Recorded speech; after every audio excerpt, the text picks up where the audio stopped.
Harper Audio presents The A to Z of Everything by Debbie Johnson, read by Julie Maisey.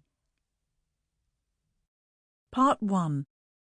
The Stage is Set. Prologue. Andrea. 40 years have passed since my own mother died, and yet I can still remember it like it was yesterday. I can still recall the sounds and the smells and the way her tiny hand felt in mine as she finally gave up the fight, as the light faded from her eyes. I can remember the hollow feeling inside me as I made my way home to my own children, crying on the bus and ignoring the kindness of strangers as the double-decker trundled across London.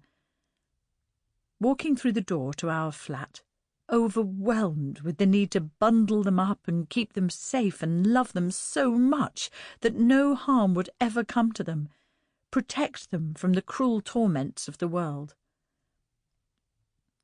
4 whole decades later, it is still so vivid. When it comes to the people you love and the people you lose, the passage of time is irrelevant. Some things simply stay with you forever. I'm thinking about this so much more now because this morning I was told that I am dying. Not in the slow and certain way that we are all dying, but in a 2 months if you're lucky way. The look of practised sympathy on the consultant's face as he explained was enough to kick-start my stiff upper lip, and I silenced him with a smile. I've been an actress for the whole of my life, and I've done many a death scene. Now I've got to decide how to play my own, and what good can come out of it. My last diary entry was a reminder to tell my friend Lewis that his ancient dog Betty needed a flea treatment pronto. The one before that seemed to revolve entirely around buying a new hat for our trip to the races. Funny how quickly things can change. Now I have a few weeks left, and I have to make them count. I have to scheme and work and plan like I've never schemed and worked and planned before. In those few weeks, God willing, I will be directing my own play and performing a minor miracle. Because, of course, I couldn't actually bundle up my own children for the rest of their lives. No mother can.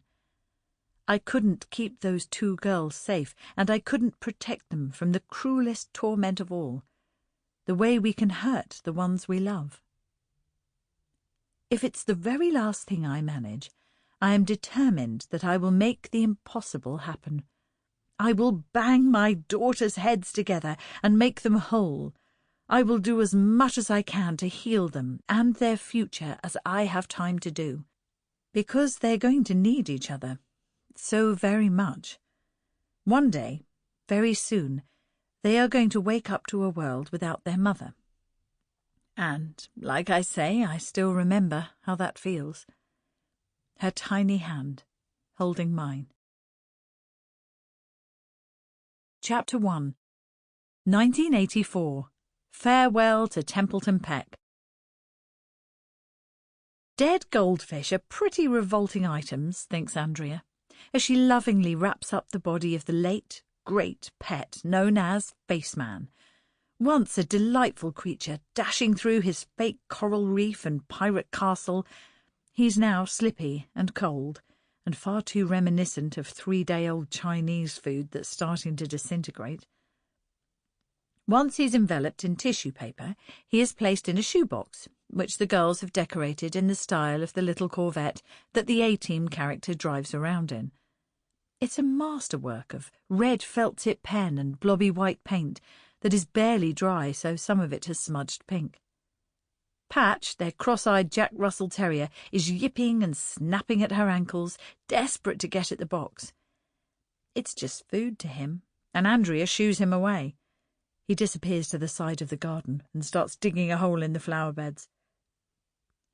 Poppy is sobbing uncontrollably, her wild dark hair plastered to the tears running down the sides of her cheeks. 7 Sample complete. Ready to continue?